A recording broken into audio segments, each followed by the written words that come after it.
ശാസ്ത്രീയ അഥർവവേദ പഠനം ക്ലാസ് 240. ഇന്ന് നമ്മൾ നോക്കുന്നത് കാണ്ഡം 6 അനുഭാഗം 30 സൂക്തം 92. ഇതിൽ അശ്വനി കുമാരന്മാരെ പറ്റിയുള്ള പരാമർശമാണ്. സൂര്യൻ്റെ മുമ്പിൽ 2 ബലങ്ങൾ സഞ്ചരിക്കുന്നുണ്ട്.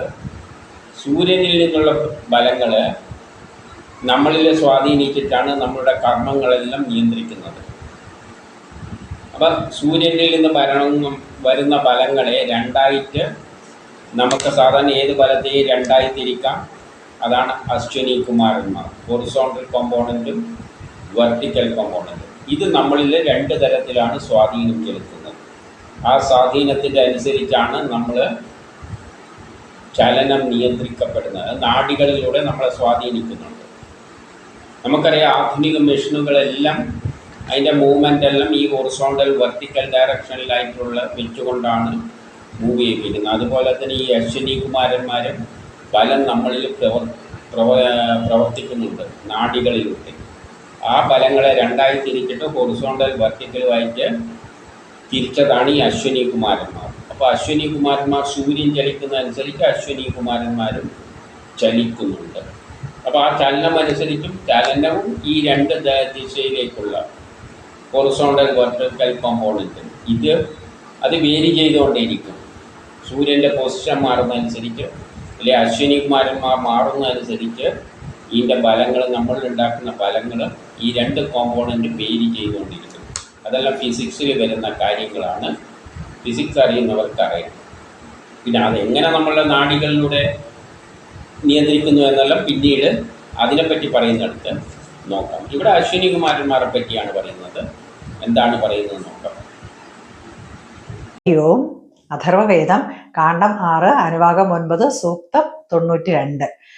ഋഷി അഥർവൻ ദേവത വാജി ഛന്ദസ് തൃഷ്ടുപ്പ് ജഗതി വാതരംഹ ഭവവാജിൻ യുജ്യമാന ഇന്ദ്രസ്യ യാഹേ പ്രണവേ മനോജവാഹ യഞ്ജന്തു ത്വാമരുതോ വിശ്വവേദസ ആ തേ ത്വഷ്ടാപത്സു ജവം ദധാതു ജവസ്തേ അർവൻ നിഹതോ ഗൃഹാഃ യഹ ശ്യേനേ വാത ഉദ യോചാരത പരിതഃ തേന ത്വം വാജിൻ ബലവാൻ ബലേനാജിം ജയ സമനേ പാരയിഷ്ണുഃ തനുഷ്ടേ വാജിൻ തന്വം നയന്തി വാമമസ്മഭ്യം ധാവതു ശർമ്മ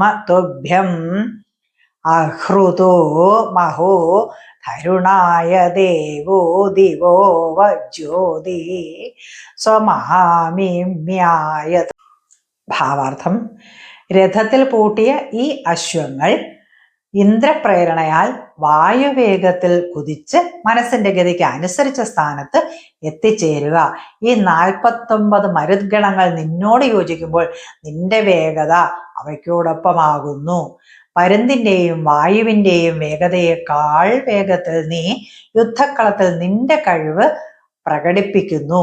നിന്റെ പോരാളികളെ യുദ്ധക്കളത്തിൽ വിജയശ്രീലാളിതരാക്കുന്നു. കൂടാതെ അവരെ മുറിവുകളിൽ നിന്നും രക്ഷിക്കുകയും അവരുടെ നിവാസ സ്ഥാനത്ത് എത്തിക്കുകയും ചെയ്യും. നഗരഗ്രാമങ്ങളുടെ രക്ഷയ്ക്കായിട്ട് നീ മന്ദഗതിയിൽ ചലിച്ച് നിന്റെ വാസസ്ഥലത്ത് എത്തുക. രഥത്തിൽ പൂട്ടിയ അശ്വങ്ങൾ എന്ന് പറയുമ്പോൾ സൂര്യൻ എന്ന രഥത്തിൻ്റെ മുമ്പിലാണ് ഈ 2 ബലങ്ങൾ ചലിക്കുന്നത്. അതുകൊണ്ട് സൂര്യൻ്റെ രഥത്തിൽ കൂട്ടിയ അശ്വനി കുമാരന്മാർ മുമ്പിൽ സഞ്ചരിക്കുന്നത് കൊണ്ട് സൂര്യൻ സഞ്ചരിക്കുന്നതനുസരിച്ച് ആ ബലങ്ങൾ നമ്മളിലേക്ക് സഞ്ചരിക്കുന്നുണ്ട്. വായുവേഗത്തിലാണത് സഞ്ചരിക്കുന്നത്. മനസ്സിൻ്റെ ഗതിക്കനുസരിച്ച് സ്ഥാനത്ത് എത്തേണ്ടടുത്ത് എത്തിച്ചേരുന്നു. മനസ്സിൻ്റെ വേഗം അത്രയും വേഗത്തിലാണ് ബലങ്ങളുടെ സ്വാധീനം നമ്മിൽ ഉണ്ടാകുന്നത്. ഗ്രഹങ്ങളുടെ ആ സ്വാധീനം അത്രയും വേഗത്തിലാണത് സഞ്ചരിക്കുന്നത്. എന്നിട്ട് പറയുകയാണ്, 49 മരുദ്ഗണങ്ങൾ നിന്നോട് യോജിക്കുമ്പോൾ ഈ 48 മരുദ്ഗണങ്ങളും നമ്മളെ സ്വാധീനിക്കുന്നുണ്ട്. അന്തരീക്ഷ ഘടനയിൽ 49 49 മരുത്തുക്കളുണ്ട് എന്ന് നമ്മൾ പറയും. 7 ലോകം, 7 ലോകത്തിലും 7 വെച്ച് 49 മരുത്ഗണങ്ങളുണ്ട്. ഈ മരുത്തുഗണങ്ങളും നമ്മളെ ഇതേമാതിരി സ്വാധീനിക്കുന്നുണ്ട്. ബലം, ആ ബലവും സൂര്യൻ്റെ ബലവും, അതായത് ഈ അശ്വനി കുമാരന്മാരും കൂടിച്ചേർന്നിട്ടാണ് യോജിക്കുമ്പോൾ നിന്റെ വേഗത അവക്കൊപ്പം ആകുന്നു. പിന്നെ അതെല്ലാം കൂടിയിട്ടാണ് നമ്മൾ എന്ത് ചെയ്യുന്നത്, സ്വാധീനം ചെലുത്തുന്നത്. അതായത് ഈ സൂര്യൻ മാത്രമല്ല ബലം പ്രയോഗിക്കുന്നത്, ഈ 49 മരുത്തുക്കളും ചലിക്കുന്നുണ്ട്. അതിനനുസരിച്ച് അതും നമ്മളിൽ സ്വാധീനം ചെലുത്തുന്നുണ്ട്. അതെല്ലാം സ്വയമായിട്ടാണ് അശ്വനി കുമാരന്മാരായിട്ടാണ്. ഇതെല്ലാം കൂടിയിട്ടാണ് നമ്മളിൽ സഞ്ചരിക്കുന്നത്. അപ്പോൾ അവയുടെ വേഗത അവയ്ക്കൊപ്പമാകുന്നു. അതായത് അത് രണ്ടും ചേർന്നിട്ടാണ് നമ്മളിലേക്ക് വരുന്നത്. പരുന്തിൻ്റെയും വായുവിൻ്റെയും വേഗതയേക്കാൾ വേഗത്തിൽ നീ യുദ്ധക്കളത്തിൽ നിന്റെ കഴിവ് പ്രകടിപ്പിക്കുന്നു. പരുന്തിൻ്റെയും വായുവിൻ്റെയേക്കാൾ വേഗത്തിൽ ഭൂമി ചലിക്കുന്ന സഞ്ചാരം, അല്ലെങ്കിൽ സൂര്യൻ അതിൻ്റെ ഭ്രമണപഥത്തിൽ സഞ്ചരിക്കുന്ന സ്പീഡ്, അല്ലെങ്കിൽ മരുത്തുക്കൾ സഞ്ചരിക്കുന്നതെല്ലാം ഈ പരുന്തും വായുവെല്ലാം സഞ്ചരിക്കുന്നതിനെക്കാട്ടി എത്രയോ വളരെ വേഗതയിലാണ്. അപ്പം അവയുടെ വേഗതയെക്കാളും സഞ്ചരിച്ചിട്ടാണ് യുദ്ധക്കളത്തിൽ നിന്റെ കഴിവ് പ്രകടിപ്പിക്കുന്നത്. നമ്മളെല്ലാം കർമ്മത്തിൽ അത് സ്വാധീനിക്കുന്നത്. യുദ്ധക്കളം എന്ന് പറഞ്ഞാൽ ഏതായാലും ഒരു വലിയ യുദ്ധക്കളത്തിലാണ് ഈ ബലങ്ങൾ നമ്മളെ തള്ളിക്കൊണ്ട് പോകുന്നത്. അപ്പം അത് അത്രയും വേഗതയിലാണ് പ്രകടമാകുന്നത്. നിന്റെ പോരാളികളെ യുദ്ധക്കളത്തിൽ വിജയശ്രീലാളിതരാക്കുന്നു.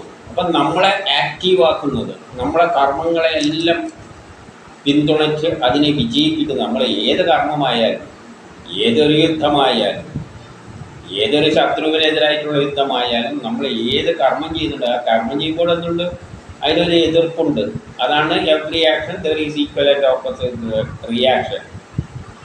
രജോ ഗുണവും തമോ ഗുണവും ഇത് രണ്ടും ഒന്നിച്ചുണ്ട്. ആ തമോ ഗുണത്തെ അല്ലെങ്കിൽ റിയാക്ഷനെ മറികടന്നുകൊണ്ടാണ് നമ്മൾ കർമ്മം ചെയ്യുന്നത്. അപ്പം അതിലെല്ലാം നമ്മളെ വിജയിപ്പിക്കുന്നത് അശ്വനി കുമാരന്മാർ ഈ ബലങ്ങളാണ്. അതായത് സൂര്യനിൽ നിന്നുള്ള ബലവും 49 മരുത്തുക്കളിൽ നിന്നുള്ള ബലമെല്ലാമാണ് നമ്മളെ രക്ഷിക്കുന്നത്.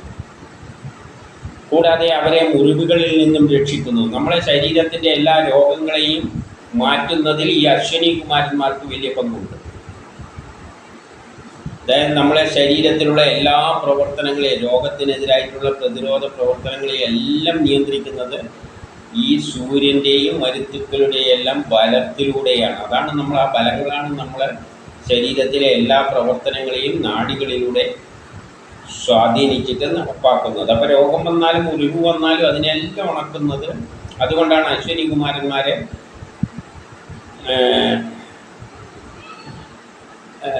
വൈദ്യരായിട്ട് കാണുന്നത്.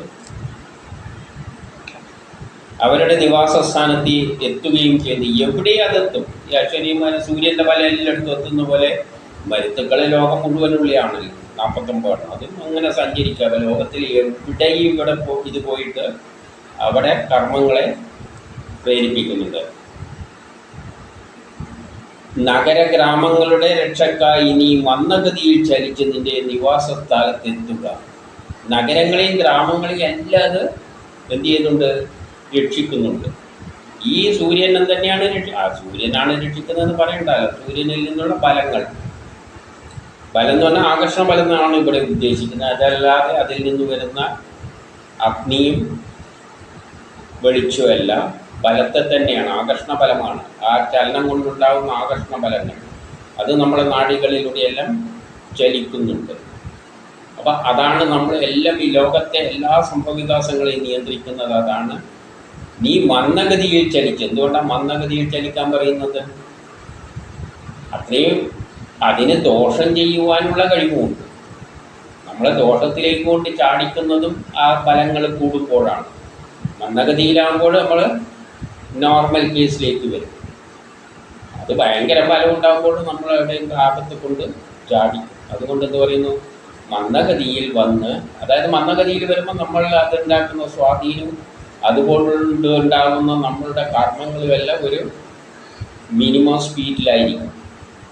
എന്നിട്ട് നീ നിൻ്റെ വാസസ്ഥലത്ത് എത്തുക. നീ നിൻ്റെ കർമ്മങ്ങളെല്ലാം, വാസസ്ഥലം എന്ന് പറഞ്ഞാൽ അതങ്ങനെ കറങ്ങിക്കൊണ്ട് ഇരിക്കുകയാണ്. എല്ലാ ജീവജാലങ്ങളെയും ചലിപ്പിച്ചുകൊണ്ട് അവയെ പരിപാലിച്ചുകൊണ്ട് അവരെ കർമ്മത്തിലേക്ക് നയിച്ചുകൊണ്ട് ഏതെല്ലാം സൂര്യനിൽ നിന്നുള്ള ഫലങ്ങൾ, ആ ഫലത്തെ രണ്ടായി അശ്വനി കുമാരന്മാർ, പിന്നെ മരുത്തുക്കളിൽ നിന്നുള്ള ഫലങ്ങൾ.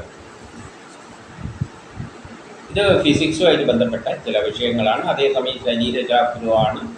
നാഡികളിൽ അതെങ്ങനെയാണ് ഈ ഗ്രഹങ്ങളുടെ സ്വാധീനം